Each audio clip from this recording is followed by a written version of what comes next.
Halo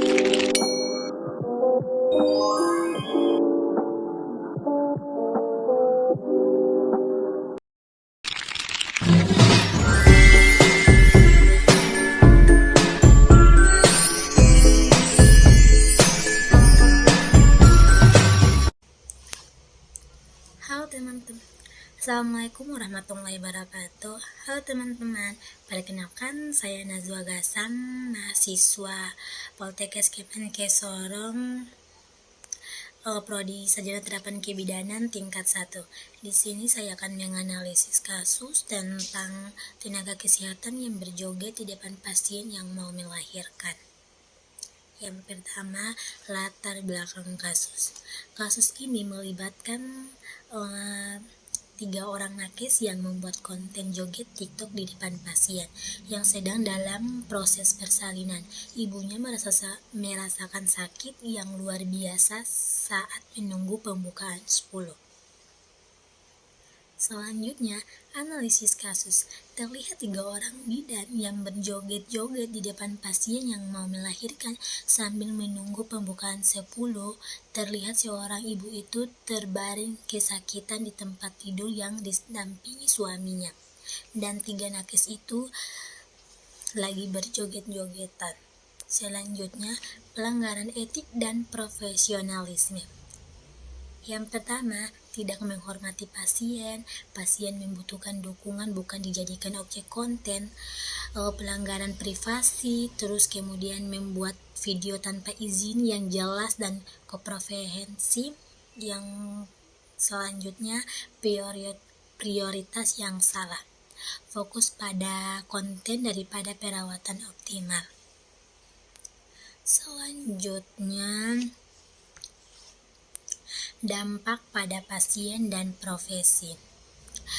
Yang pertama, tindakan kesehatan yang tidak etis dapat menimbulkan dampak negatif. Yang pertama itu trauma emosional.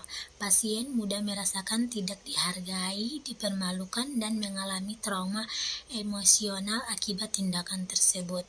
Hilangnya kepercayaan masyarakat terhadap tenaga kesehatan dapat menurun jika tindakan tidak profesional seperti ini. Kemudian citra profesi tercoreng. Kasus ini mencoreng citra profesi bidan dan tenaga kesehatan lainnya. Kemudian kasus serupa, ada beberapa kasus juga ya yang membuat konten seperti ini. Ada mahasiswa keperawatan mengunggung pengalaman memasang kateter urin kepada pasien pria dengan emotikon yang tidak pantas. Kemudian ada dokter muda Kevin Samuel yang membuat konten tentang pembukaan persalinan yang dinilai melecehkan pasien. Selanjutnya, tindakan yang harus dilakukan. Yang pertama, edukasi dan pelatihan etika. Memberikan edukasi dan pelatihan etika yang lebih intensif kepada tenaga kesehatan mengenai batas-batasan dalam berinteraksi dengan pasien di media sosial. Yang kedua, pengawasan dan penegakan kode etik. Meningkatkan pengawasan dan penegakan kode etik profesi oleh organisasi profesi dan lembaga. Yang ketiga, sanksi yang tegas.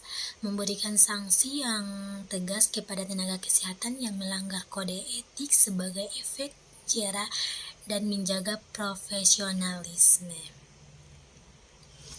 Kesimpulan saya di sini, kasus tenaga kesehatan yang berjoget di depan pasien yang hendak melahirkan adalah contoh nyata pelanggaran etik dan profesionalisme. Tindakan ini tidak hanya merugikan pasien secara emosional, tetapi juga mencoreng citra profesi tenaga kesehatan. Perlu ada tindakan tegas dan upaya. Dan konten 3 nakes yang berjoget depan pasien yang melahirkan itu patut tidak bagus untuk dicontohkan. Terima kasih. Mohon maaf apabila kurang katanya atau kurang jelas, mohon dimaafkan. Assalamualaikum warahmatullahi wabarakatuh. Bye.